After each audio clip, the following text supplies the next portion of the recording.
There's a country where the most reliable transportation isn't cars or buses, but small aircraft flying over endless rainforest. A place with a market that hasn't closed its doors in 140 years. Literally open 24/7.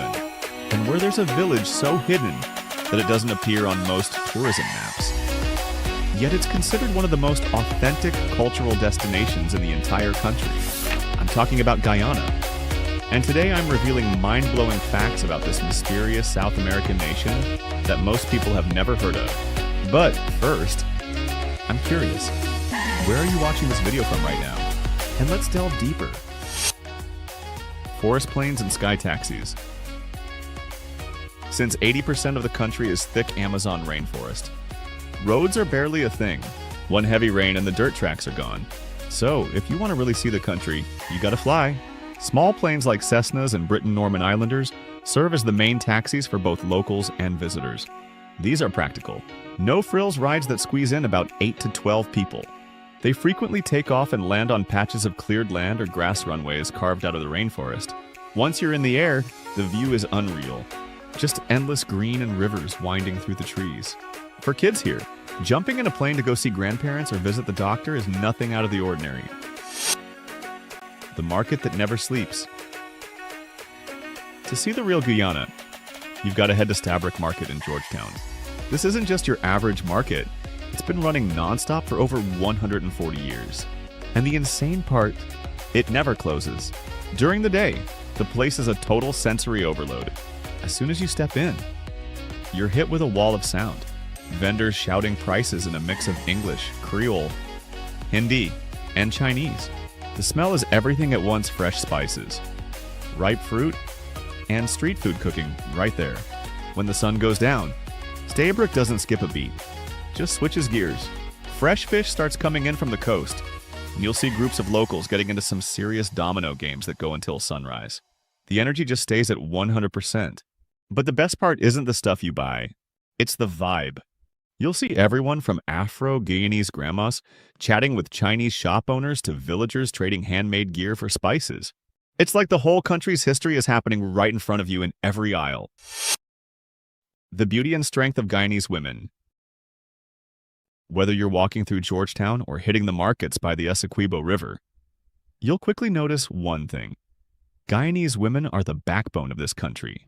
Because Guyana is such a massive melting pot, the women here have this incredible, unique look you won't find anywhere else.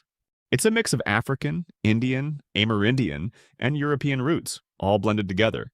You'll see every skin tone and style imaginable. But it's not just about looks. There's a natural confidence that's just refreshing to be around. But what's even more impressive is their hustle. In many families, the men are away for months working in the mines. So the women basically hold everything down. They're the ones running the businesses, managing the money, and keeping the families together. They're tough, independent, and honestly, they're the ones making sure the country keeps moving. Moraikobai Village. If you want to see a place that's completely off the grid, you've got to check out Moraikobai.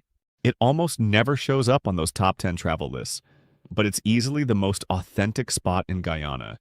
There are no roads leading here. The only way in is a long boat ride up the Moraikobai River. Deep into the rainforest, the village is named after the mora tree, a massive hardwood they used to build ships back in the day.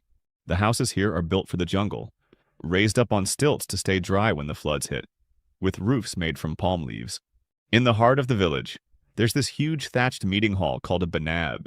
It's where everything happens, from local ceremonies to big parties. Most people here are Arawak Lokono, and they've kept their traditions alive for centuries. You'll see women weaving incredible baskets and mats by hand, the kind of craft you just don't see anymore. But the best time to visit is during Heritage Day.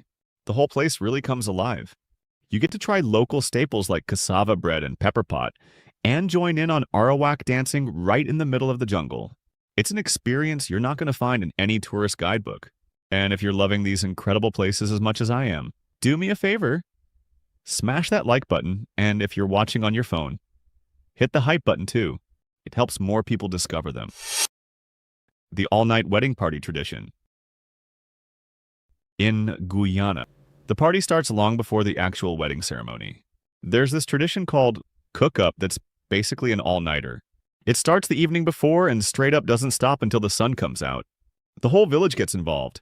It's not just a celebration. The entire place erupts with energy. You've got drums beating, maracas shaking, and the kind of music that gets even the shyest person on their feet. You can't help but move. The best part, it's a total cultural mashup. You'll see Indian women in vibrant saris, people with Indonesian roots in their kebayas, and the Chinese community adding their own flavor to the mix. It's a beautiful, chaotic display of what Guyana is all about. Everyone is welcome, and the vibe is so inclusive, it's infectious. Honestly, as long as you've got a bit of confidence, a bottle of local rum, and the energy to keep going until dawn, you're golden. The most beautiful British-style wooden city.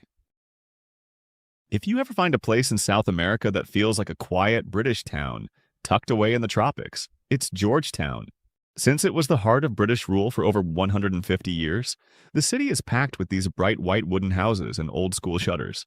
It's easily some of the coolest colonial architecture you'll see in the whole Caribbean. Take a walk down Main Street and you'll see these elegant 19th century homes sitting right next to towering palms. It's a weird but beautiful mix of history and island life. You also can't miss St. George's Cathedral. It's a massive 143-foot wooden church that actually holds the world record for being the tallest of its kind. The streets here are full of life, especially around Staybrook Market. It's a total scene stalls overflowing with tropical fruit, fresh fish from the Essequibo, and the smell of roti and curry everywhere.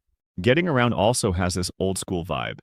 You'll see bright yellow minivan taxis weaving through traffic, while locals zoom past on bikes or motorbikes through the narrow side streets. Once the sun goes down, the city really mellows out. The bars along the Demerara River start to glow, and you'll hear soca and calypso music drifting through the air. It's not a loud, crazy nightlife, it's more of a chill, welcoming vibe that's just uniquely Guyana. The country with the world's most ancient bird.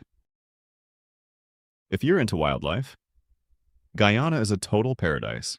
This tiny country is home to over 800 species of birds, and National Geographic isn't kidding when they call it one of the best spots on Earth for birdwatching.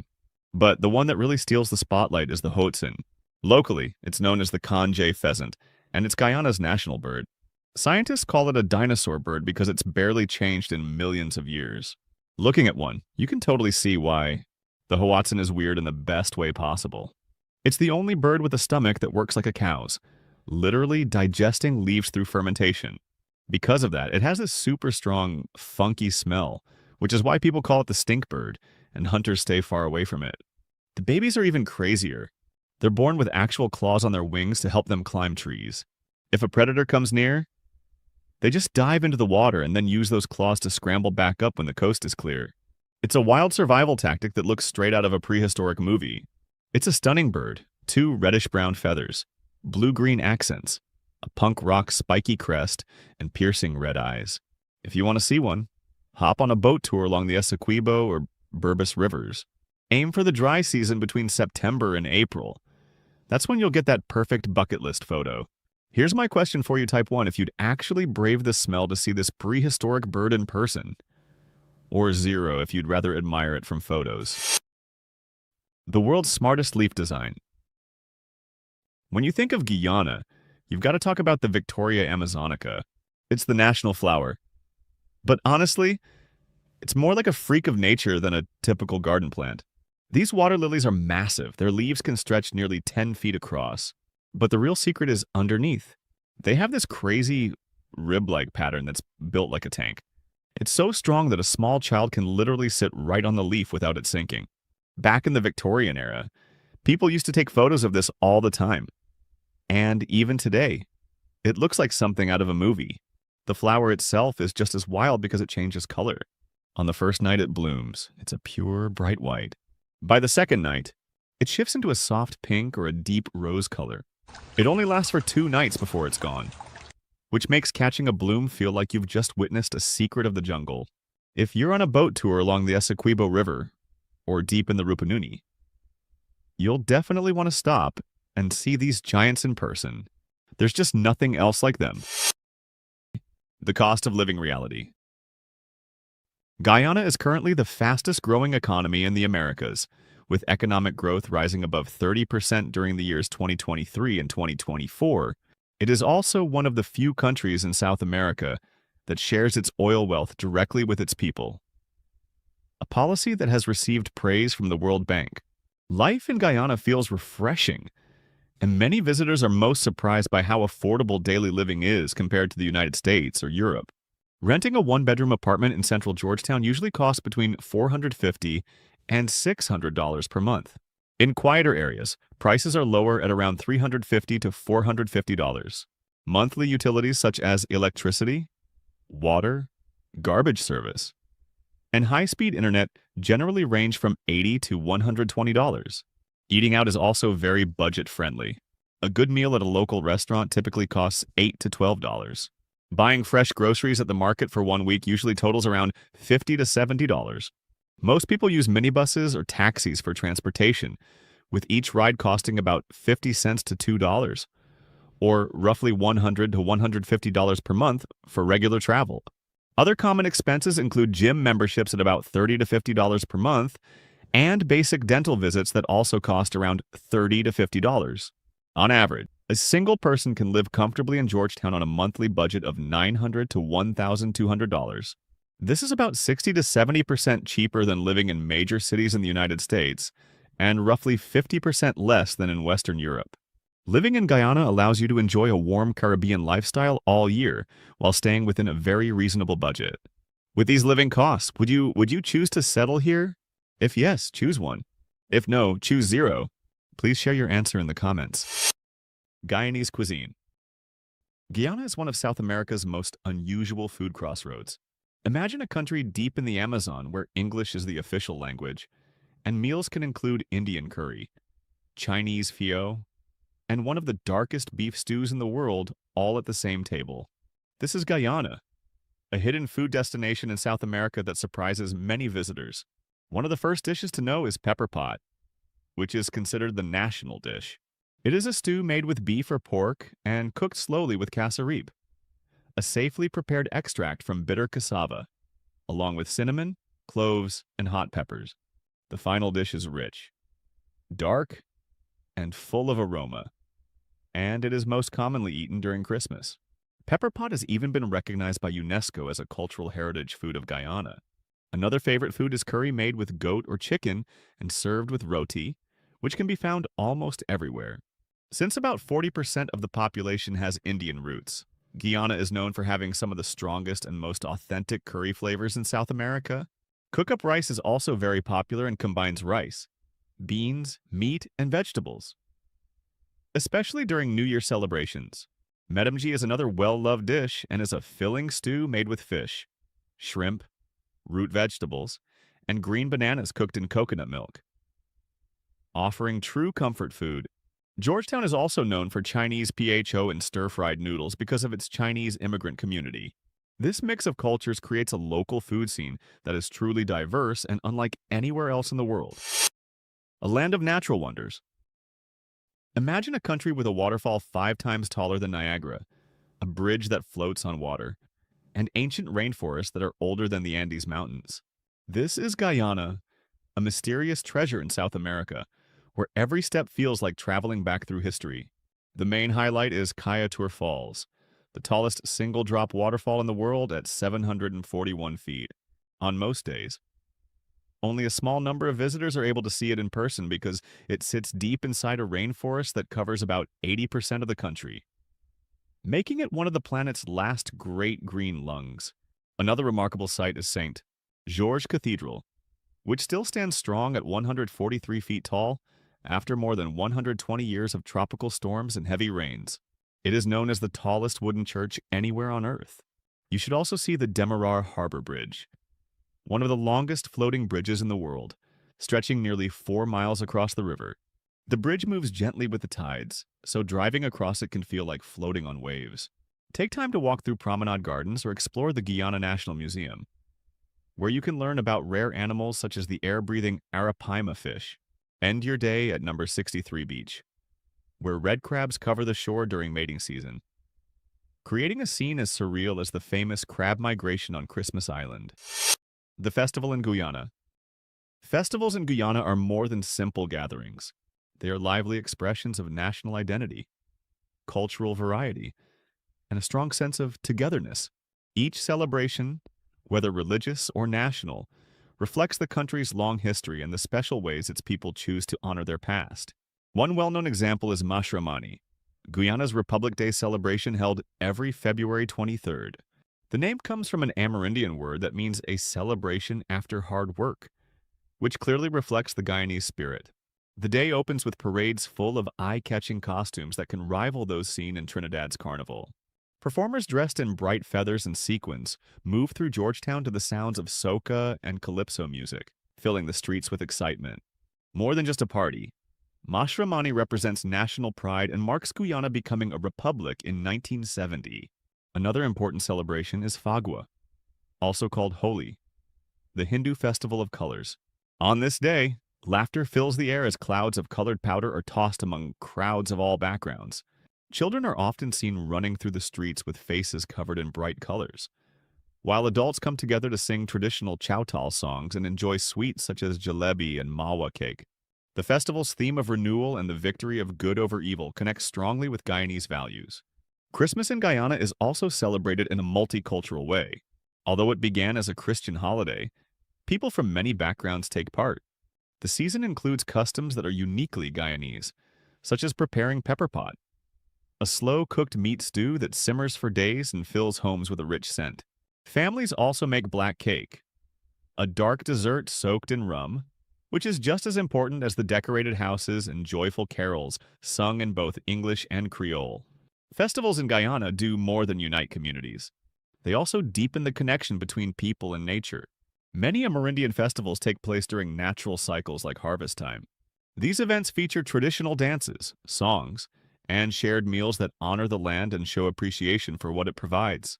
Through these celebrations, the people of Guyana protect their traditions and pass them on to younger generations, helping their cultural heritage stay strong and alive. From these joyful moments, we now move on to the importance of food in Guyana, where traditional dishes offer a flavorful way to understand the nation's multicultural identity.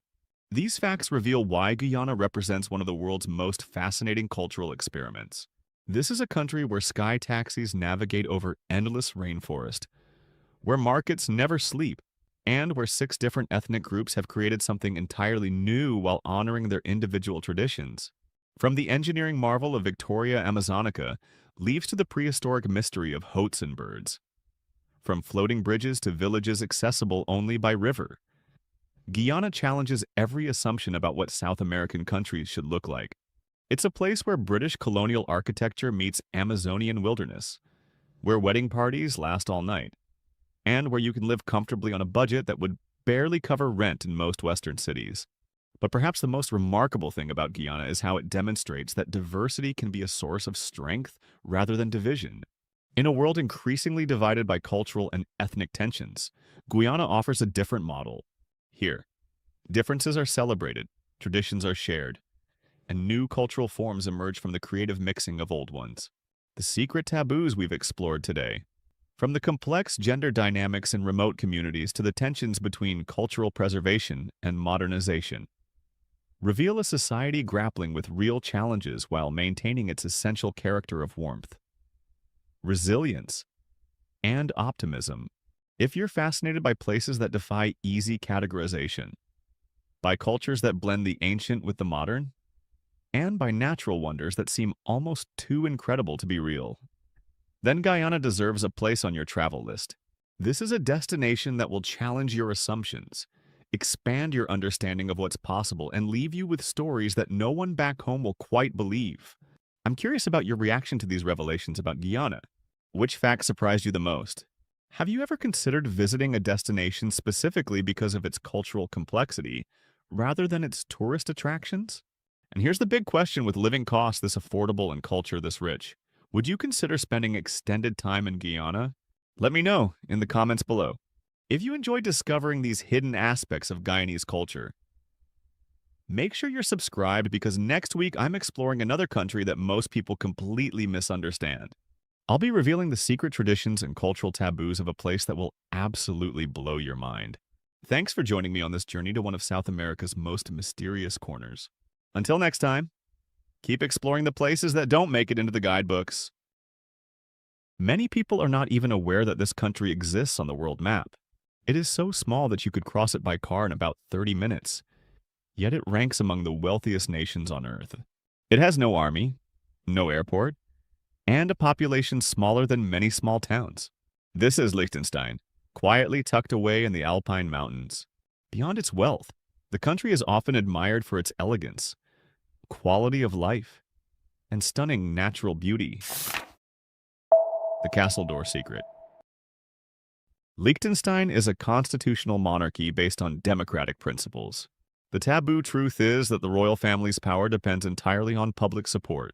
Unlike other European monarchies that are largely ceremonial, the Prince of Liechtenstein wields real political power. He can veto laws, dissolve parliament, and even fire the government. But there's a constitutional provision that allows the people to abolish the monarchy entirely if they choose. Every August 15th, Prince Hans Adam II opens his castle doors to the public for free beer and wine from his personal vineyards. Sounds charming, right? But this tradition isn't just royal generosity. It's a carefully calculated political move designed to maintain the monarchy's popularity and prevent Republican movements from gaining ground. Where are you from? Have you ever been here before? Comment below and tell us what makes you interesting. The Noise Police.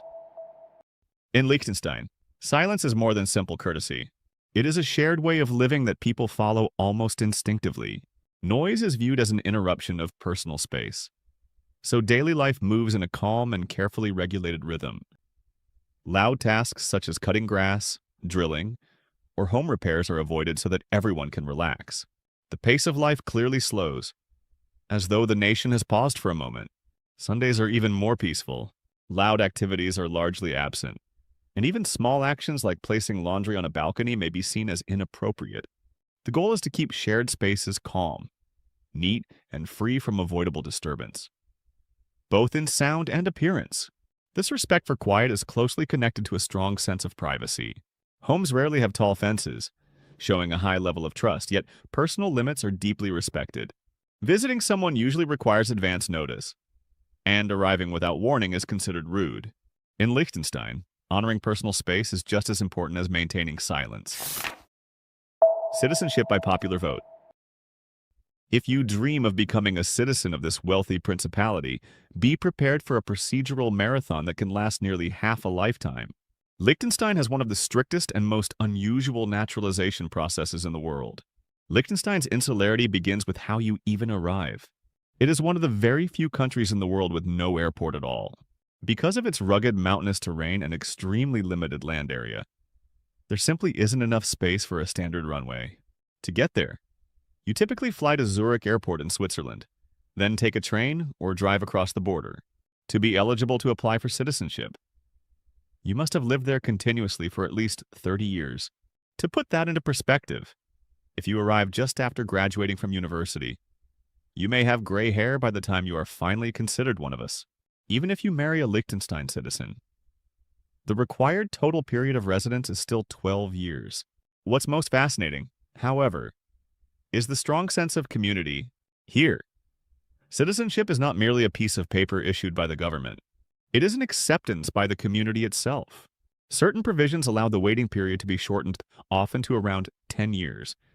If you receive the approval of the residents of the village where you live, a local vote is held, in which your neighbors, the people who see you taking out the trash every morning or run into you at the bakery, cast ballots that ultimately decide your fate.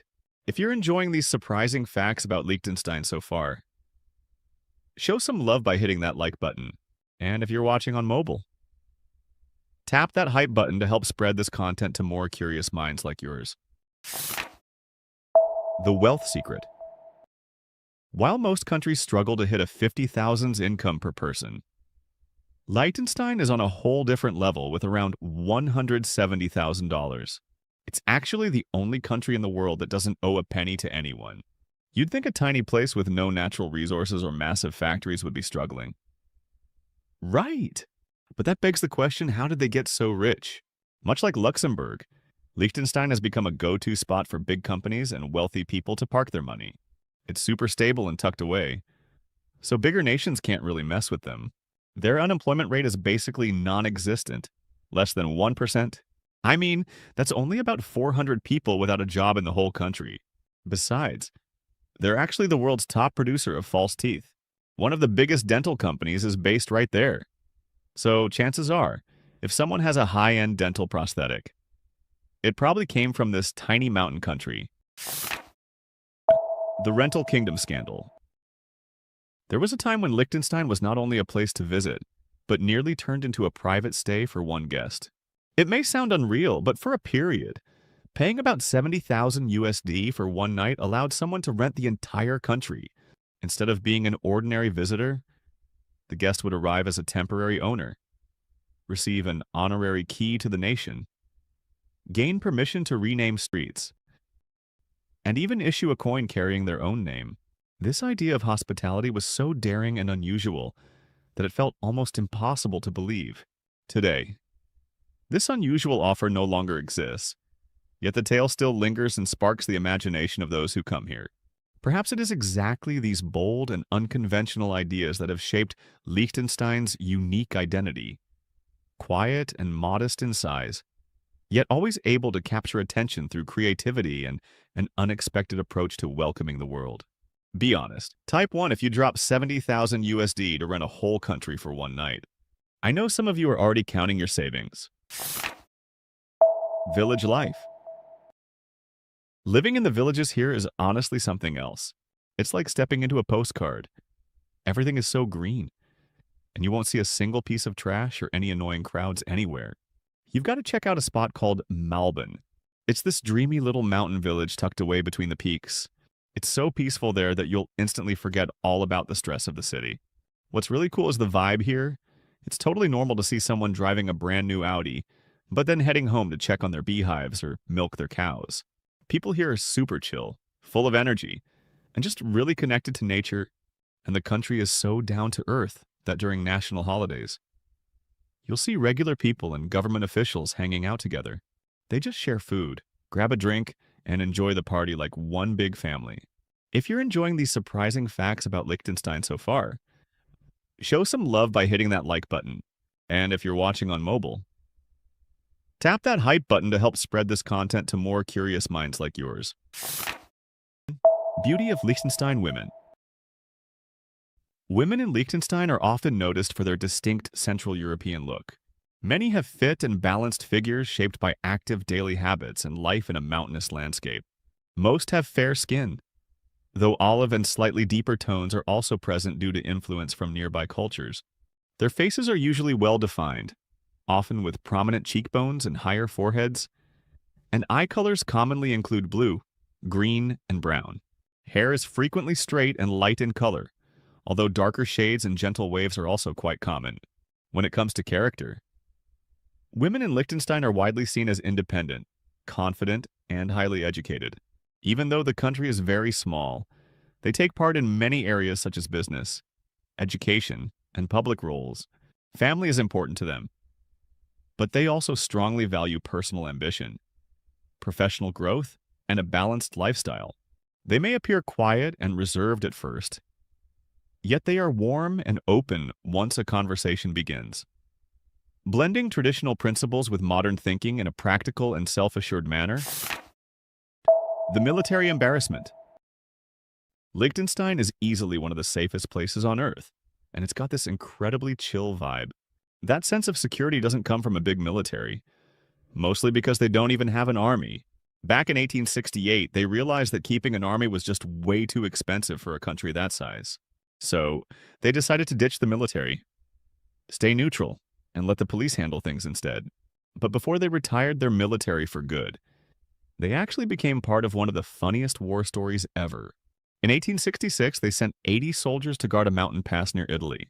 There was zero fighting and no one got hurt. But the crazy part, when they marched back home, there were 81 men. They didn't lose anyone, and they actually picked up a new friend along the way. An Austrian officer who liked them so much, he decided to just move back with them. You might wonder how they've stayed so safe for over 100 years without any soldiers. Well, it's a mix of nature and good friends. The Alps act like a massive natural wall, and they have a super close bond with Switzerland, since their own police force is tiny. Only about 120 officers. Switzerland steps in to help whenever there's a big event. Walking through the streets of this nation today, you can really feel that history. There are no soldiers or scary barriers. It's just you, the mountains, and this quiet, peaceful energy. It's a country that's truly made peace its whole brand. The capital, Vaduz. The capital city of Liechtenstein is Vaduz, which serves as the residence of the prince and the location of some of the world's largest banks. As you walk closer to the main squares of Vaduz, especially in the Old Town, you will notice colorful shops along with cafes and hotels ready to welcome visitors. However, since many of the stores are designed for extremely wealthy clients, buying anything beyond food or drinks can be far more expensive than elsewhere in Europe.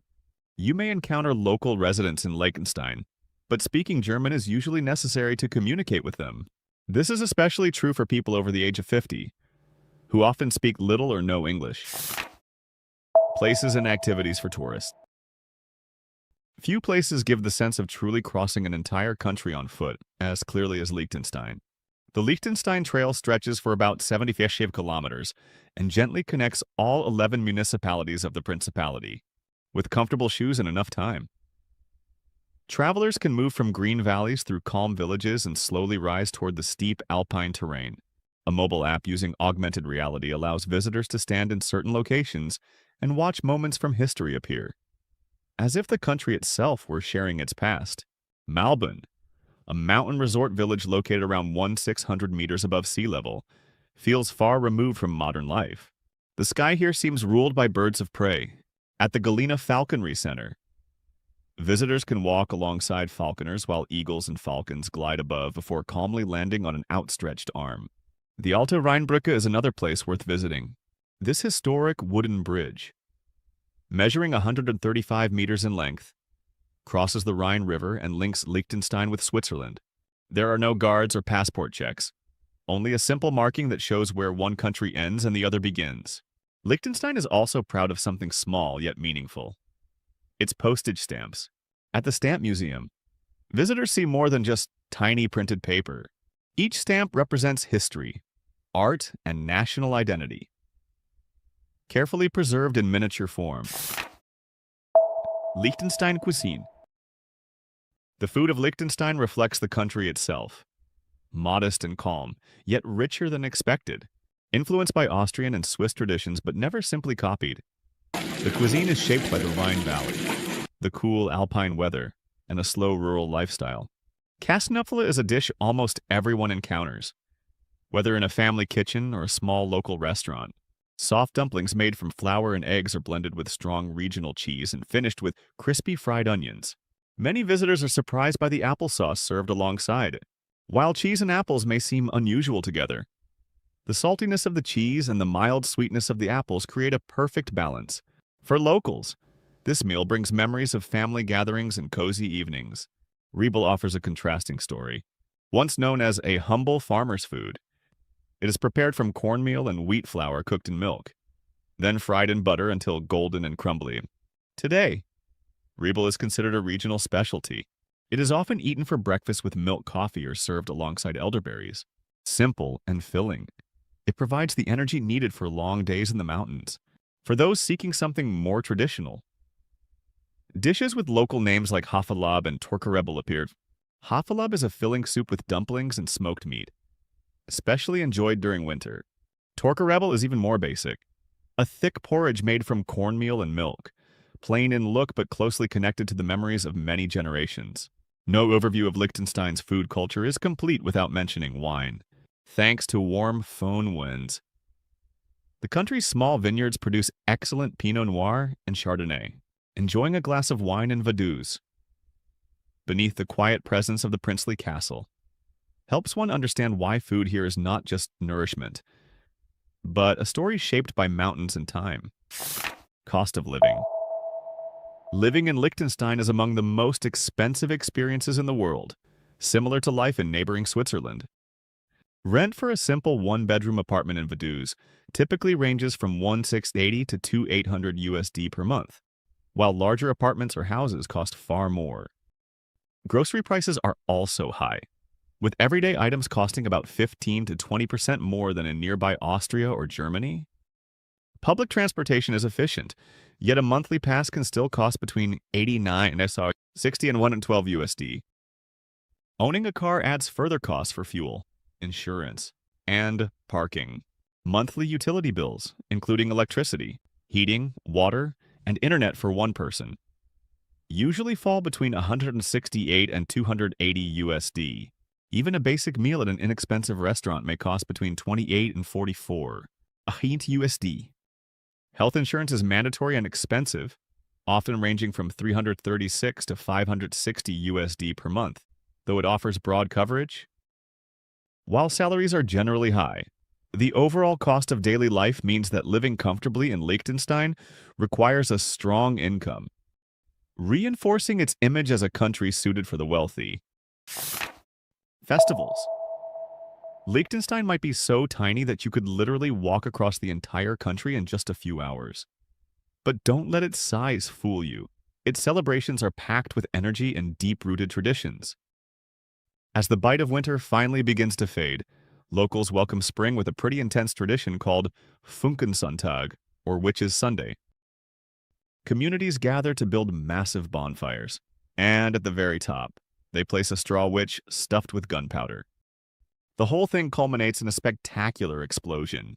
The louder the blast, the better the harvest is supposed to be. It's a wild, ancient custom that brings everyone together under the night sky to cheer as the witch goes up in flames. Fast forward to late summer, and the atmosphere shifts to something more pastoral with the Alpfahrt.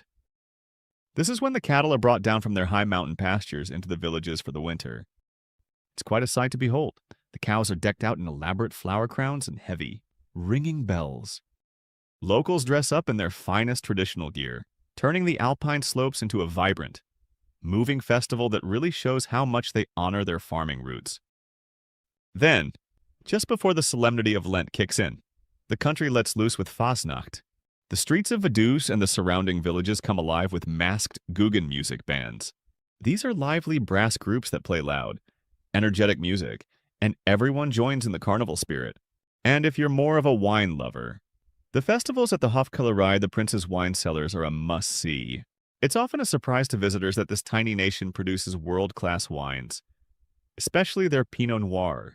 There's nothing quite like sipping a glass of high-quality local wine right in the middle of the Prince's own vineyards, surrounded by the towering peaks of the Alps. What we've uncovered today goes far beyond typical travel content about a small European country. These 14 facts reveal the hidden costs of extreme wealth concentration, social control, and cultural commodification. Liechtenstein isn't just a fairy tale principality. It's a cautionary tale about what happens when money becomes more important than authentic human community. The taboos we've discussed today, from the environmental destruction hidden behind pristine marketing to the mental health crisis suppressed to maintain a perfect image, show us that even the wealthiest societies can't escape fundamental human problems. In fact, extreme wealth often creates new forms of suffering that are harder to address because they can't be acknowledged publicly. For those considering visiting Liechtenstein, remember that you're not just seeing a tourist destination. You're witnessing a society struggling with the contradictions between its marketed image and its lived reality. The beauty is real, but so is the pain hidden behind the fairy tale facade. The lessons from Liechtenstein apply far beyond this tiny alpine nation. As wealth inequality increases globally, we're seeing similar patterns of social control, cultural commodification, and psychological stress in communities around the world. Understanding these dynamics helps us recognize and address them before they become as entrenched as they are in Liechtenstein. What shocked you most about these hidden truths? Have you noticed similar patterns of wealth concentration and social control in your own community? Share your thoughts in the comments below. I read every comment and respond to as many as I can. If you found this deep dive into Liechtenstein's hidden reality valuable, make sure you're subscribed for more content that goes beyond surface-level travel information to explore the real human stories behind the places we visit. Next week, I'll be revealing similar hidden truths about another seemingly perfect destination that has dark secrets locals don't want tourists to discover. Click the notification bell so you don't miss it. Switzerland is often called a paradise on Earth, where snowy mountains, green valleys, blue lakes, and quiet villages form a beautiful scene. The country is known for its natural beauty, its wealth, and its quality of life. It is counted among the safest and richest nations in the world. With an extremely low crime rate, Switzerland is home to the Gotthard Base Tunnel, the longest tunnel in the world, which is 57 kilometers long. People here eat more chocolate than anywhere else in the world. Every year, more than 200 million kilograms of chocolate are produced here. Switzerland also has more than 1,800 lakes, and the tap water is considered so clean that it is often purer than bottled mineral water. Here, many women are so attractive and independent that about 45% of them do not feel the need to get married. The world's happiest country. Switzerland lies in the middle of Europe and shares borders with 4 countries: Germany, France, Italy, and Austria. Among the languages spoken here, German is used the most. People here also understand and speak English. Because of this culture of many languages living together, Switzerland is often called the heart of Europe. The total area of Switzerland is only about 41,250 square kilometers, so it is even smaller than our Himachal Pradesh.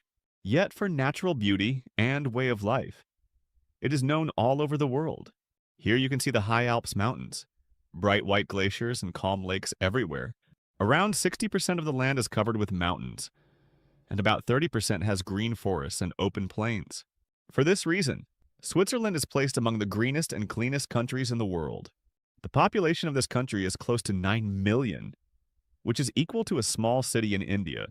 The number of people living in each area is low, and families are spread out in the middle of nature. Because of this, the air and water here are counted among the purest in the world. People stay healthy for many years, and the quality of life is so high that Switzerland regularly comes in the list of the happiest countries. Swiss women. Swiss women are often remembered for a calm, elegant charm, a style that is not loud or showy but still strong enough to make you pause before you speak. They usually appear tidy and simple, use very little makeup, and above all, they believe in themselves. Regular outdoor activities such as rowing, walking in the mountains, and riding bicycles help them keep fit bodies and fresh faces with a natural rosy glow. If someone asked which places in Switzerland have the most attractive women, many people would quickly name Zurich and Lausanne. Zurich shows a German style of discipline, where young women in coats stand on the platform for the early morning train at 6, looking straight ahead without even putting on lipstick. Lausanne is a city that speaks French and feels gentler and more inviting, with a relaxed mood that hints at the Mediterranean. Even though many Swiss women between 30 and 45 are good-looking, self-reliant, and do well in their careers, their rate of marriage is still lower than that of men of the same age. Where are you watching from? Are you impressed by the women here? Leave a comment below and chat with me. Transportation. Railway lines in Switzerland play an important role. Almost every visitor chooses to take a trip by train. Around 5% of the network runs through mountains and glaciers, giving passengers a view that feels like another world. On this journey, the train moves through green valleys, wide plains, and high snowy peaks. In terms of rail travel quality, Switzerland is ranked just behind Japan. The highest railway station in Europe is also in Switzerland, at an altitude of about 458 meters above sea level. This station is called Jungfraujoch Station and is known as the top station of Europe. The country is also proud of having one of the best transport systems in the world. When you visit, you can buy a Swiss pass, which lets you use boats, buses, trains, and cars across Switzerland without paying again each time. Climate. Switzerland experiences clear changes in weather throughout the year. In summer, valleys fill with green plants and colorful flowers. In winter, the land is covered by thick layers of snow. The lakes are so clear and blue that they reflect your face like a mirror. Overall, Switzerland is neither very hot nor very cold. For this reason, millions of travelers visit this nation every year. Many Bollywood films are also filmed in Switzerland because the views here are so beautiful that people cannot stop looking at them. Switzerland can be called the country of lakes, since in this small area there are around 1,500 lakes. Almost every 5 kilometers you are likely to come across another lake. Switzerland's history. If we look at the history of Switzerland, no other nation has ever ruled this country, and Switzerland has never tried to rule any other nation. For about the last 500 years, this country has stayed away from wars and has not formally taken the side of any other country. In the early days, the people here lived in different tribes. It is believed that three main tribes joined together and formed a single state. This state was established around the year 1200. By 1648, several European nations officially accepted Switzerland as an independent country. In 1798, France attacked Switzerland. At that time, Napoleon was the leader of France.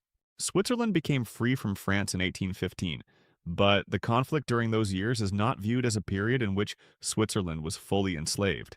The National Constitution of Switzerland was created in 1848, during World War I and World War II. Switzerland neither took part in the fighting nor supported any side in the conflict. If you enjoyed this video, give it a like so YouTube can recommend it to even more people. And if you're watching on your phone, tap the hype button right below. The snowiest train journey. Swiss transportation reflects the country's obsession with precision. Swiss trains are considered the most punctual in the world, so reliable that people joke about setting their watches by them. The country is also famous for railways that feel like living artworks placed gently into the landscape. These three famous train routes pass through tall mountains and open a window into a snowy winter world. The Bernina Express stands as a powerful example of how human design and natural beauty work together, listed as a UNESCO World Heritage Site. This train climbs sharp slopes through the Alps and reaches almost 2,000 meters above sea level. Soon after it begins its journey, it rolls across the well-known Brusio Circular Viaduct, then moves alongside Lake Poschiavo before continuing upward to Ospizio Bernina, the highest point along the route. Moving at the opposite rhythm of today's fast-paced world, the Glacier Express turns slow travel into a form of comfort and elegance, famous as the slowest express train on Earth. It gives passengers time to truly take in steep cliffs, icy valleys, and the Rhine Gorge, which many call the Grand Canyon of Switzerland. Large panoramic windows and a smooth climb over the Oberalp Pass make the journey feel less like a trip and more like floating through the Alps, especially while enjoying a warm meal served on board.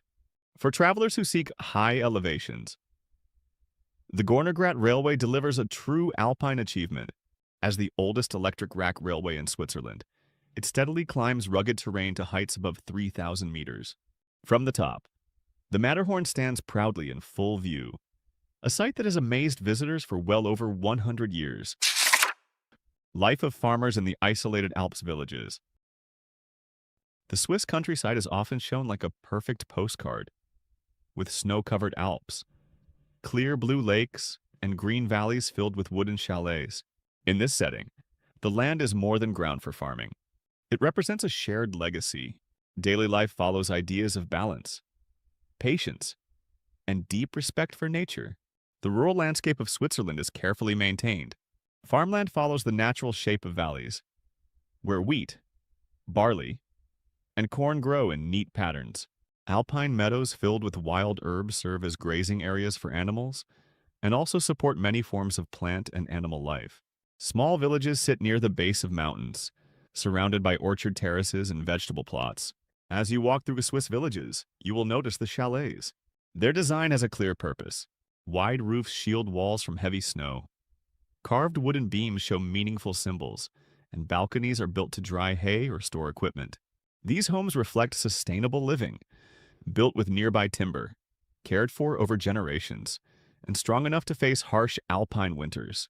In rural areas, cooperation has always been necessary. Neighbors support each other by collecting hay, fixing fences, or caring for animals during difficult times. Community events such as festivals, weddings, and funerals help strengthen these bonds. The Wochenmarkt, or weekly village markets, act as both trading and social spaces. Farmers sell cheese, vegetables, honey, and handmade goods. But they also share news, guidance, and friendship. These markets function as living networks that keep communities closely connected. Swiss rural life is strongly shown through customs and clothing. During celebrations, people wear tracht, traditional outfits that differ by canton. Women wear dresses with embroidered aprons and lace collars, while men wear leather shorts or wool trousers that show local pride. Lauterbrunnen, Switzerland's most beautiful alpine valley. Lauterbrunnen is often described as one of the most beautiful valleys in Europe, resting deep within the Swiss Alps. Although it is a small village, it amazes visitors with scenery that feels almost unreal. Tall vertical cliffs, high mountains surrounding the valley, cozy wooden chalets, and bright flowers along every path create a stunning scene. The most famous feature of Lauterbrunnen is its 72 waterfalls flowing into the valley. The best known is Staubbach Falls, nearly 300 meters tall, the highest free-falling waterfall in Switzerland, visible right from the village entrance. The clean mountain air and slow pace of life make Lauterbrunnen a rare place where people can truly rest and breathe freely. The scenery changes constantly like a living artwork, from powerful waterfalls to picture-perfect wooden houses, with snowy peaks still visible in the distance even in early summer. Beyond Staubbach Falls, visitors can explore Trommelbach Falls, a dramatic series of 10 waterfalls hidden inside the mountain. Here, rushing glacier water roars through narrow tunnels and causes the ground to shake beneath your feet. Lauterbrunnen is also a dream destination for nature lovers and outdoor fans. It offers hiking and cycling paths, cable cars, and mountain trains that reach car-free villages like Mürren, where wide views open toward the famous peaks of Eiger, Monch, and Jungfrau. Every season brings a different kind of beauty, from green summers and colorful autumns to snowy winters and spring fields full of flowers. Although staying here can be expensive, waking up in a valley filled with waterfalls, enjoying fresh bread, milk, and local cheese, and hearing cool alpine water flowing everywhere makes Lauterbrunnen not only beautiful, but deeply calming and restorative. Living in harmony with nature. When living in Switzerland, you will notice that the environment is remarkably clean. The air feels fresh, tap water is safe to drink, trash is carefully separated, and people take protecting nature very seriously. This is not accidental. It comes from a well-organized system and a strong sense of shared responsibility. The colored bins everywhere, each meant for a different type of waste such as plastic, paper, glass, and organic material. Throwing trash into the wrong bin is not taken lightly. If someone is caught, a fine may follow. In some regions, trash bags even have QR codes so authorities can identify who disposed of waste incorrectly. It may seem strict, but this is why Swiss streets are almost perfectly clean. This attitude is also reflected in transportation choices. Public transport is given priority. Trams, buses, and long-distance trains run on schedule. Stay clean and work efficiently. Many people walk or cycle to work. Those who own cars often choose electric or hybrid models. Cities encourage eco-friendly travel and place high taxes on vehicles that cause heavy pollution. As a result, air pollution and noise are rarely noticeable compared to other large cities. Energy use in Switzerland also shows strong environmental awareness. The country leads in clean electricity production, with most power coming from water and other renewable sources. Many homes are equipped with solar panels, and new buildings must meet environmental standards. Some areas even have zero carbon housing, where both construction and daily living produce no harmful emissions. Living in such surroundings naturally changes personal habits. People learn to consume more carefully, save water, recycle properly, and think before buying unnecessary items. Instead of feeling like a burden, these habits create a stronger sense of responsibility toward the community, nature, and oneself. Here's something to think about. If your country adopted Switzerland's strict recycling system, would you support it or find it too extreme? Drop your thoughts in the comments below. I'm really curious to hear different perspectives on this. Unique laws and regulations. There is a common rumor that flushing the toilet at night is illegal in Switzerland. But this is not true since it is a basic need. However, many older apartment buildings enforce very strict rules about noise after 10 in the evening. Respecting neighbors and maintaining peace and quiet is considered extremely important. In some places, special bathrooms are designed so that flushing sounds cannot be heard. In addition, nighttime air travel is limited in several regions. Certain airports restrict late-night takeoffs and landings so residents can sleep without disturbance. This shows how public comfort is often placed above convenience. Pet ownership is also closely regulated. Keeping certain animals alone is not allowed. If someone owns parrots, guinea pigs, or even goldfish, They must keep at least two so the animals are not lonely. Animal welfare in Switzerland is protected with great care and seriousness. There are also laws that surprise many visitors. Switzerland is the only country fully prepared for a possible apocalypse. By law, every resident must have access to a nuclear fallout shelter. The country has enough underground shelters for more than its entire population. Because Switzerland is peaceful, many of these thick steel bunkers are now used as wine storage rooms or places to keep ski equipment. Finally, there is one rule that truly troubles the extremely wealthy. Traffic fines are based on income. The richer the driver, the higher the fine. There was once a millionaire driving a luxury sports car who received a speeding ticket close to $1 million. In Switzerland, the law is not only strict, it also knows exactly how much you earn. The kingdom of the happiest cows in the world. Do you think cows are only farm animals? In Switzerland, the brown Swiss cow is a national icon and is often called the Queen of the Alps. Switzerland still keeps a strong tradition where grazing cows wear large brass bells.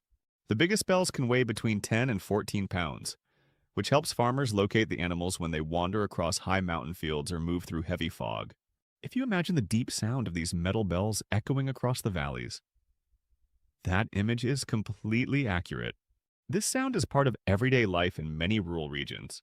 The Swiss also play the alphorn, a long wooden wind instrument that is usually about 11.5 feet in length. In the past, it was not meant for concerts.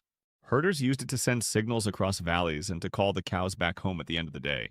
During autumn, the entire country celebrates the Des Alpes Festival, which marks the return of cows from mountain pastures.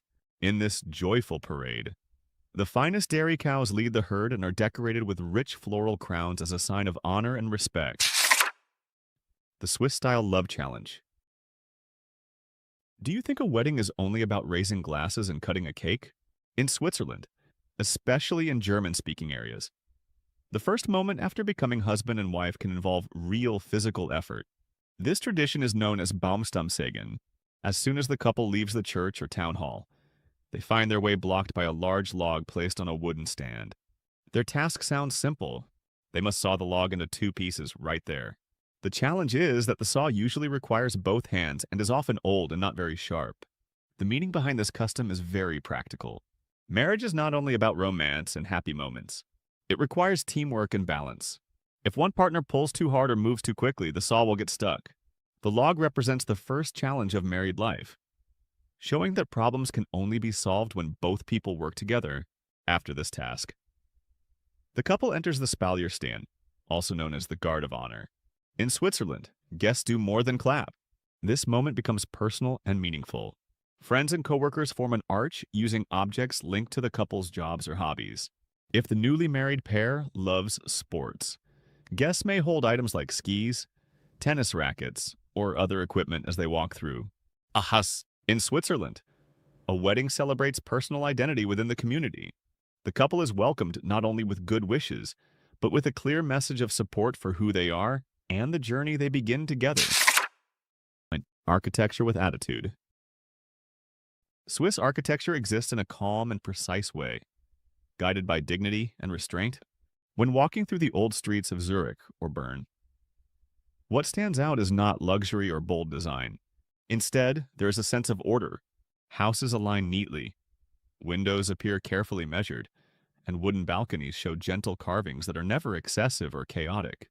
Swiss architecture blends 2 opposite ideas: tradition and modern life. In the Alps, old wooden homes have steep roofs to release snow, small windows to hold warmth, and thick stone walls to block cold winds. These buildings are not just attractive, they are shaped by observation, adaptation, and a truthful relationship with nature. In major cities, modern buildings made of concrete, glass, and steel reflect progress. Every detail has a clear purpose, yet still feels thoughtful and full of character. Space is never wasted. Everything feels controlled and intentional, much like the Swiss way of life itself.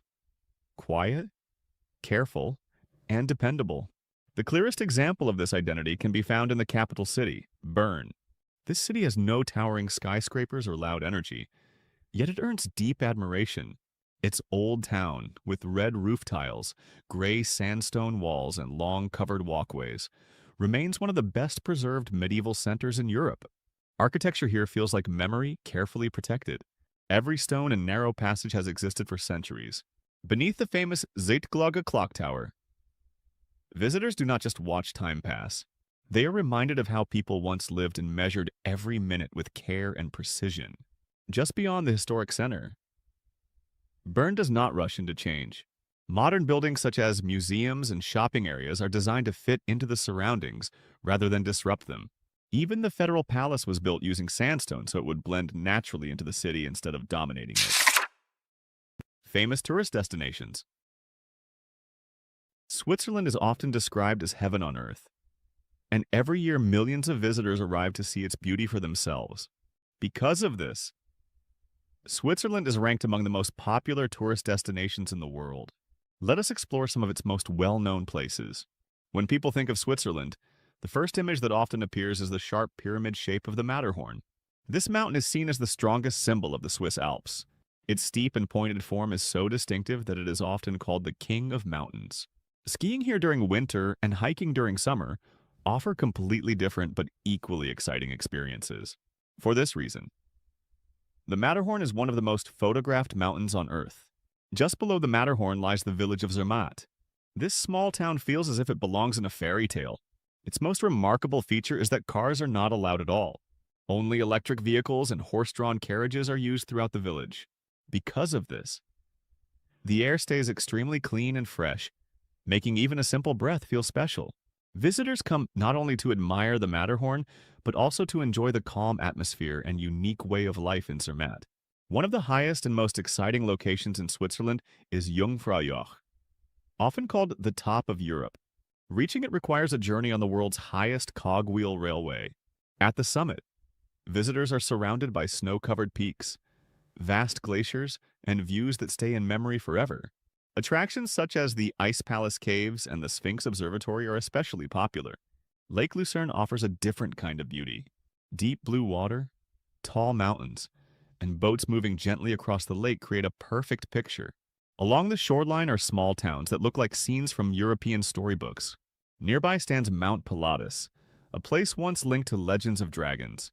Today, visitors can reach the top by cable car and enjoy dreamlike views from above the clouds. The cost of perfection. Switzerland covers about 41,285 square kilometers. Yet its city planning and public transport systems are among the best in the world. Just a short distance outside city centers, you can find forests, open fields, and clear lakes. This high level of order and calm does come with a high cost. A cup of coffee in Zurich can cost between 4 and 6 Swiss franc. A basic meal often costs 20 to 30 Swiss franc. Renting a 2-bedroom apartment in the city center may cost anywhere from 2,500 to 3,500 Swiss franc each month. On average, a single person in Zurich needs at least 4,000 Eidolers to 5,000 Swiss franc per month for basic living expenses. At the same time, salaries in Switzerland are also high. In 2024, the average full-time annual income is around 78,000 Swiss franc, which equals about 6,500 Swiss franc per month. Swiss people are known for being careful with money, hardworking, and well-organized. They do not spend wastefully, but they also do not live without comfort. Life is about finding the right balance. Most people live in clean, well-equipped apartments, and renting is more common than owning. Only about 40% of residents own their homes, mainly due to very high property prices and strict rules for buyers. Every neighborhood follows clear rules about waste sorting and quiet hours, usually from noon to 2 in the afternoon and after 10 at night. Most residents follow these rules willingly. The Swiss may seem reserved, but they have a strong sense of responsibility toward others. The typical work week lasts between 40 and 42 hours, and everyone receives at least 4 weeks of vacation each year. Evenings are often spent cooking, reading, walking, hiking, or simply enjoying the scenery. In larger cities, there are still cinemas, shops, and cafes, but loud behavior is never common. Life in Switzerland may not suit those looking for fast, cheap, and effortless living, but for people who appreciate order, enjoy being close to nature, value personal space, and prefer a peaceful rhythm, Switzerland offers a life that encourages calm and thoughtful living. Switzerland shows us that a different kind of success is possible. A society can be wealthy without losing its soul, modern without abandoning tradition, and efficient without sacrificing beauty. What we see here is not perfection, but rather a deep commitment to values that many countries struggle to maintain. Respect for nature, responsibility toward neighbors, and patience in building something that lasts. The lessons from this small alpine nation reach far beyond its borders. They challenge us to question what we truly value in our own lives and communities. And if you think this country's legal system is already strict after watching this video, wait a second. Did you know there was once a country where smiling in public was actually required by law? Curious to know where that is? Click the link at the top of the screen or check the pinned comment below. See if this journey through Switzerland inspired you or opened your eyes to a different way of living. Please subscribe to our channel and turn on the notification bell so you never miss our next adventure. Which part of Swiss life impressed you most? Could you adapt to their strict rules and high costs in exchange for such quality of life? Or perhaps you have visited Switzerland and have your own story to share. I would love to hear your thoughts in the comments below. And if you know someone who dreams of visiting Switzerland or is curious about life there, share this video with them. Thank you for watching. And until our next destination, keep exploring the world with an open mind. Country overview. North Macedonia is a small Balkan nation with a land area of about 25,000 square kilometers and a population of less than 2 million people. Yet for almost 3 decades, its journey toward joining Europe was stalled simply because it chose a name that a neighboring country claimed as part of its own history. The issue is that the name Macedonia also refers to a large historical region in northern Greece. Greek authorities argued that another nation using this name meant taking ownership of Greek historical identity and could even suggest future territorial intentions. Because of this, Greece strongly objected and for many years used its veto to block Macedonia from entering groups like the European Union and NATO. The conflict did not stop at the name. Even the national flag became a point of dispute. In the early 1990s, the original flag displayed the Virginia sun, a symbol Greece viewed as part of its royal past. Facing severe economic pressure, the country was forced to replace it with the current 8-ray sun design. The country is almost completely surrounded by other Balkan nations.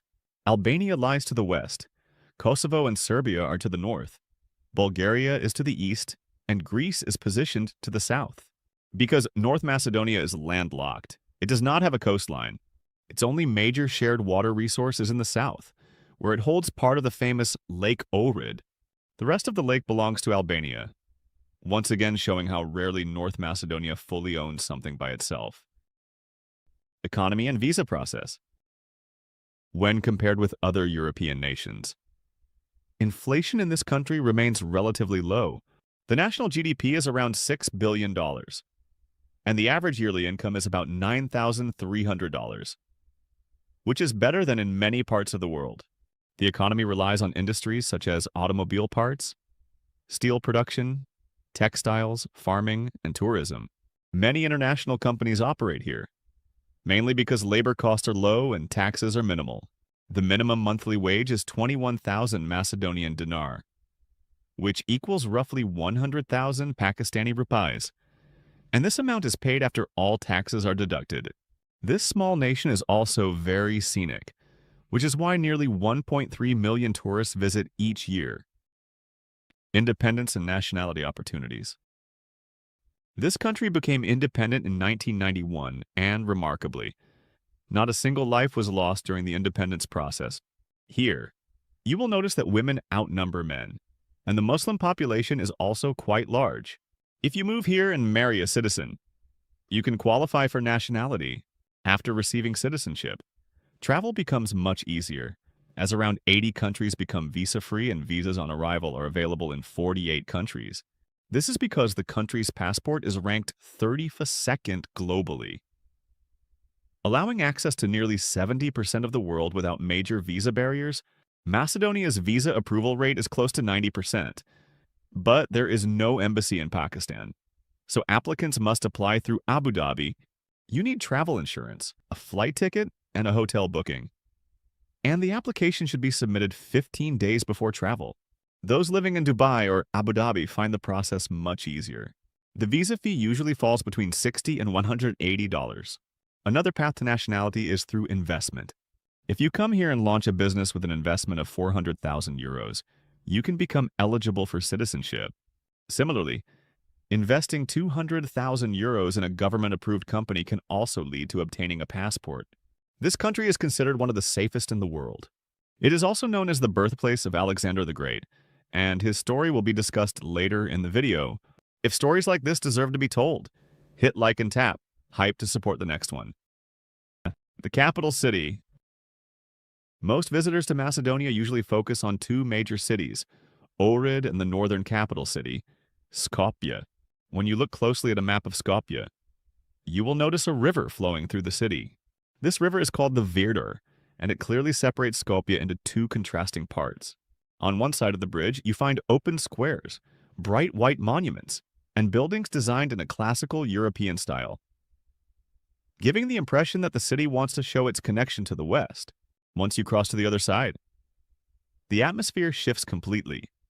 With narrow streets, mosques, Ottoman-era markets, tea houses, and strong scents of Middle Eastern spices, this sharp difference developed over time. For centuries, Skopje was governed by the Ottoman Empire. When modern European influence arrived, a Western layer was added, but the Islamic heart of the city remained intact. Instead of replacing one another, both cultures continue to exist together, forming a capital city with two distinct identities living side by side. While walking through Skopje, one feature stands out immediately: the statues. They appear everywhere, packed closely together, sometimes creating a sense of overload. The surprising truth is that most of these statues only look ancient. They were actually constructed recently under a controversial project called Skopje 2014, which cost hundreds of millions of euros. Funds the country could hardly afford. Local residents have mixed feelings about them. If you observe carefully, some white monuments still show faint marks of colored paint. These marks come from the colorful revolution of 2016, when frustrated citizens used paintball guns on government buildings. Although efforts were made to clean them, the memory of public anger still remains. Climate and environment. During this part of the year, Macedonia's weather can change quickly. The day may begin with clouds, only for sunshine to appear suddenly. Summers are extremely pleasant, with temperatures around 30 degrees Celsius and bright golden sunlight. However, winter from December to February tells a different story. Visitors should be ready for heavy air pollution, especially in Skopje. The city sits in a valley shaped like a bowl, and during winter it often ranks among the top 10 most polluted cities in the world, even exceeding large industrial cities in India or China. Because electricity costs are high, many residents burn wood, tires, and plastic for heat, turning the city into a suffocating environment. This harsh reality is rarely shown in travel videos. Calling this country a land of mountains would be accurate, as about 85% of its territory is mountainous. In addition, there are more than 50 peaks rising above 2,000 meters. For this reason, it is considered the fourth highest country in Europe. Historical background: Alexander the Great. When discussing the history of this country, Alexander the Great comes first. He was born in this region in 356 BC, and by the age of 20 he had taken control of Macedonia and begun building his empire. At that time, part of his empire covered present-day Greece, while another part lay in what is now Macedonia. Alexander the Great was taught by the famous philosopher Aristotle. Alexander first defeated the Persian Empire. He then expanded into Egypt, where he founded a city named after himself, which is still known today as Alexandria. His rule later stretched into Iran and Hindustan. All of these victories were achieved in just 12 years, and he died at the young age of 32. Historical records suggest that Alexander the Great may have been poisoned. He established more than 70 cities, and his military strategies are still studied today. This was the first truly global empire of its time. After his death, the region became part of the Roman Empire, and forts from that period can still be seen today. In the 14th century, the land came under Ottoman rule. During this period, Islam spread rapidly, and many mosques were built, which explains the large Muslim population today. The Ottoman Empire brought significant development to the region, and its influence is still visible. When Ottoman rule ended in 1912, the area later became part of Yugoslavia in 1918. In 1963, a powerful earthquake struck Skopje, completely destroying the city. Finally, in 1991, the country gained independence from Yugoslavia and became Macedonia. Transportation. One interesting detail is that people in Macedonia have a strong preference for German cars. Even though many are not very rich, they would rather drive an older Audi or BMW from around 2005 than buy a brand new vehicle from a different brand. In North Macedonia, owning a car is far cheaper than purchasing an apartment. A used car can be found for as low as 5,000 euros. If you want a newer and more comfortable car that can be used for many years, about 2,000 euros is usually enough to buy a very good one. The most unusual feature is the public bus system. Across the city, you will see red double-decker buses that look just like those in London. These buses were purchased from a Chinese company called Yutong and were designed in a classic style to give the city a European atmosphere. Since the country is small and has no metro system, electric bicycles and electric scooters have quietly become the main way people move around the streets. Have you ever been to North Macedonia or experienced getting around the country yourself? If you have, share your experience in the comments, especially which type of transport surprised you the most. You may ask about trains. The railway system here feels stuck in the past. The trains are old, often covered in graffiti, and move very slowly. Traveling by train in North Macedonia is less about convenience and more like stepping back into the 1970s. Most locals avoid using them, leaving nearly empty carriages rolling through the mountains like reminders of a forgotten time. Social issues.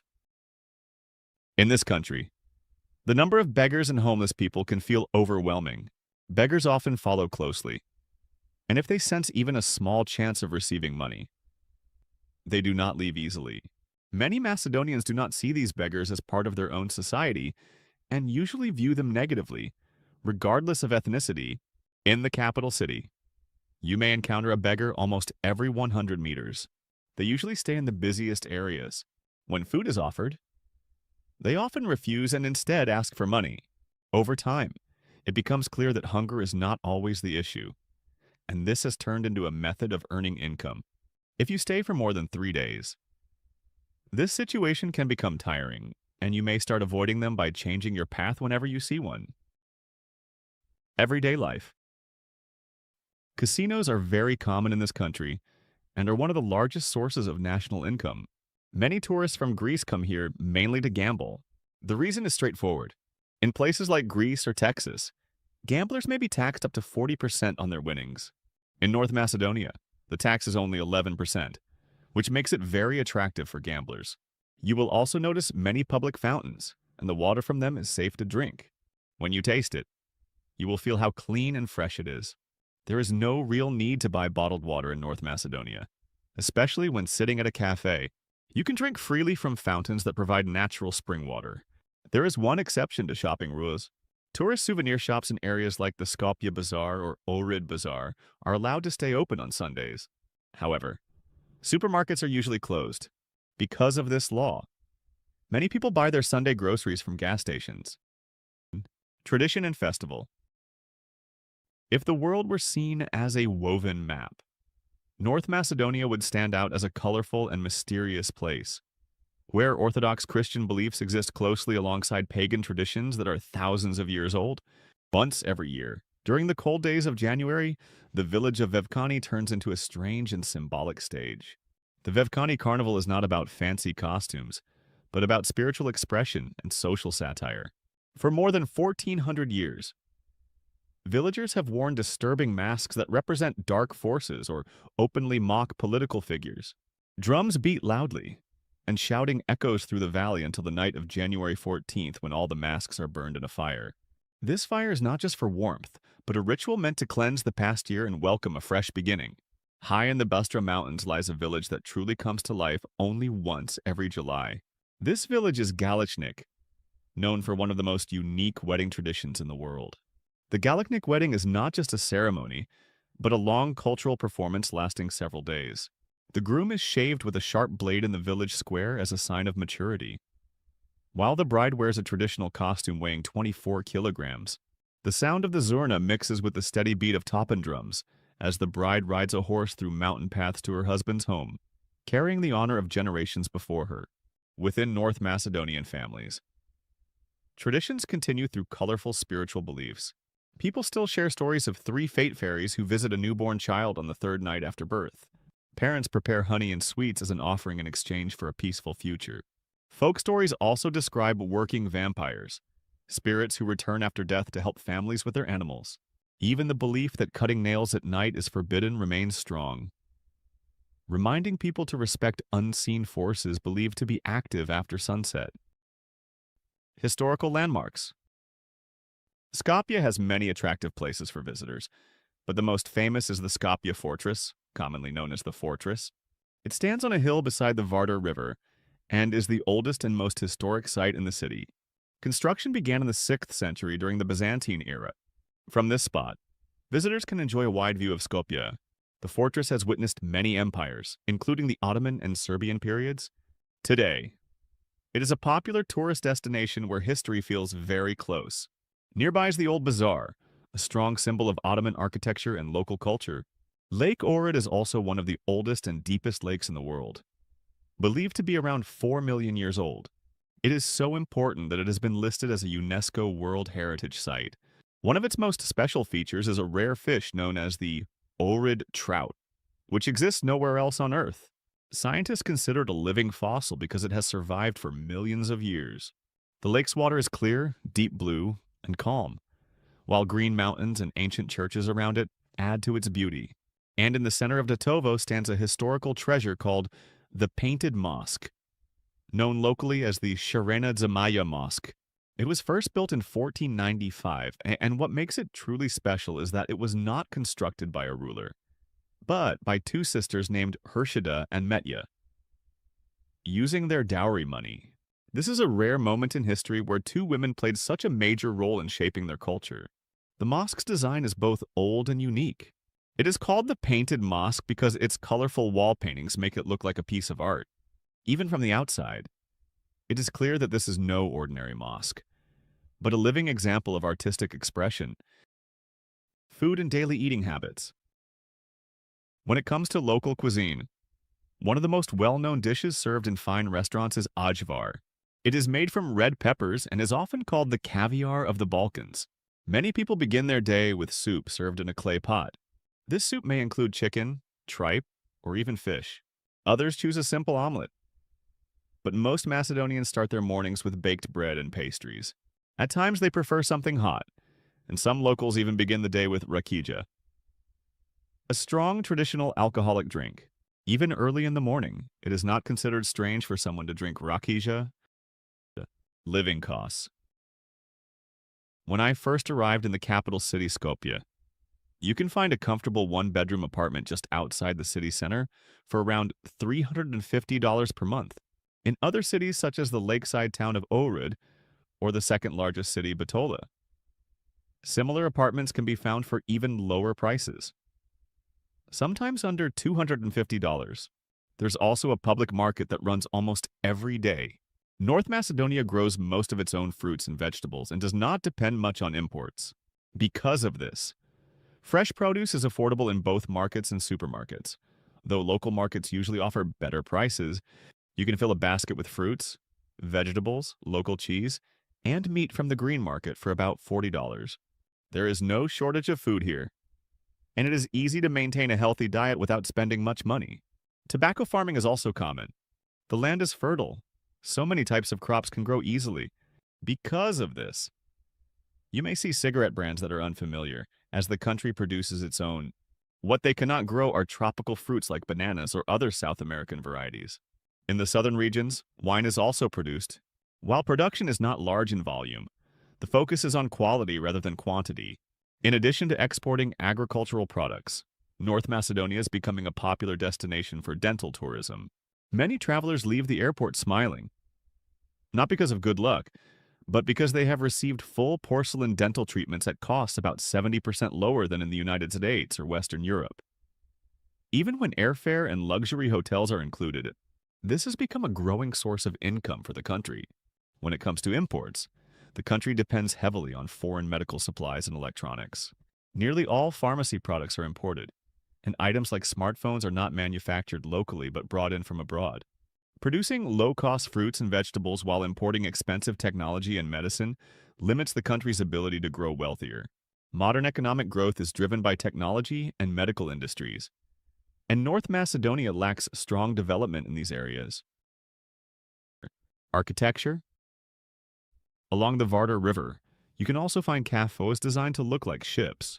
Some of these wooden boats are abandoned and in poor condition, while others are still operating as cafes and restaurants. Another notable feature is the architecture. Some buildings could easily be mistaken for those in Western Europe. A lot of effort has gone into their appearance, although the buildings are not very tall. They are well decorated. Government buildings along the river look impressive during the day and even more striking at night. Ohrid and its pearls. For those seeking a calmer and more peaceful lifestyle, Ohrid is the ideal choice. Many wealthier locals and foreign residents choose to live here. The homes are mostly individual villas, and the town remains quiet throughout the year. After Skopje, Ohrid is the most visited city in the country. The story of Ohrid pearls has remained a quiet secret for more than 100 years. In 1924, a Russian soldier living in exile arrived in Ohrid, having lost everything to war. He was welcomed by local families to show his gratitude. He shared a secret method of making artificial pearls that he had brought from Russia. This knowledge was passed on only to two families, the Talev family and the Filev family. Each pearl may appear simple, but the process behind it is highly refined. The inner core is made from crushed seashells or porcelain. What truly makes Ohrid pearls special is the outer layer. This coating comes from the scales of a small fish similar to a herring that lives only in Lake Ohrid. The scales are ground down and slowly cooked into a thick silver liquid. Each pearl core is dipped into this mixture, dried, and dipped again. This process is repeated at least 8 times, creating a deep shine that lasts for many years. Low-quality pearls often peel or lose color over time. Genuine Ohrid pearls do not burn, are difficult to scratch, and can even resist fire. The reputation of these pearls speaks for itself. Queen Elizabeth II, Princess Diana, and Queen Margrethe II of Denmark have all owned pearls created from the fish scales of Lake Ohrid. Shutka. Shutka is a town located on the northern edge of the capital city Skopje. It is not a slum in the way people usually imagine such places. Instead, it feels like an outdoor film set where normal ideas of beauty are reversed, and disorder itself becomes a form of identity. The Roma people of Shutka spend much of the year working in Germany, Austria, and other Western European countries. When they return home, they do not place their earnings in banks. Instead, they invest their money into building houses. The result is a landscape filled with extreme decorative style, with gates as tall as ancient victory arches, stone lions, and gold-colored eagles guarding entrances, all shining under the Balkan sun. The contrast is surprising. From the outside, the walls may not even be fully finished. But once you step inside, you enter a completely different world filled with Italian leather sofas, crystal chandeliers, and smooth marble floors. For the Roma community, beauty is not meant to be quiet or hidden. It is meant to be bold and clearly seen. Shutka is also known for an unusual passion for geese. These birds are not raised only for food. They are bred to compete. Active goose markets where people argue, place bets, and closely examine each bird have become a unique cultural feature of the area. If you are fortunate, you may witness a Roma wedding. This is not a simple ceremony, but a celebration that lasts 3 days in the streets. Music fills the narrow roads. The bride appears with euro banknotes pinned across her dress, her hair and her hands almost completely covered in money. Here, money is not meant to be saved quietly but shown openly, despite the disorderly appearance. Shutka is where Roma people feel the most secure. They have their own mayor, their own television station, and broadcast in their own Romani language. In this place, they are not treated with suspicion or labeled as thieves like in cities such as Paris or Rome, but are free to live as themselves. However, if you enter Shutka with a camera, caution is important. Local residents are sensitive about being filmed, worried that they may be shown as symbols of poverty for outsiders.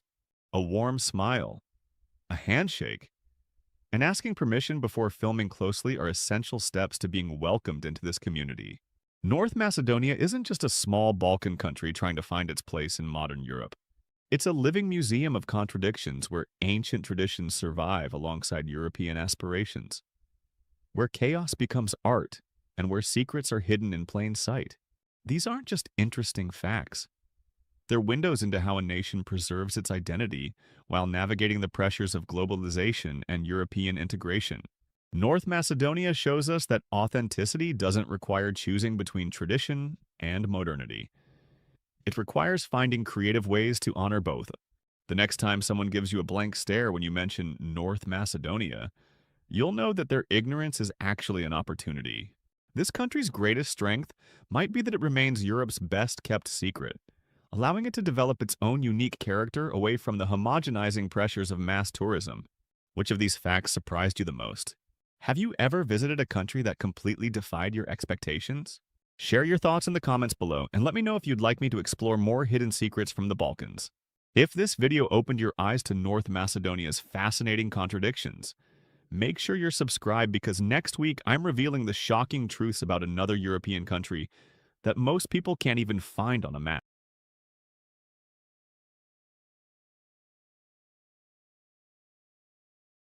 There's a country where the most reliable transportation isn't cars or buses, but small aircraft flying over endless rainforest. A place with a market that hasn't closed its doors in 140 years. Literally open 24/7. And where there's a village so hidden that it doesn't appear on most tourism maps. Yet it's considered one of the most authentic cultural destinations in the entire country.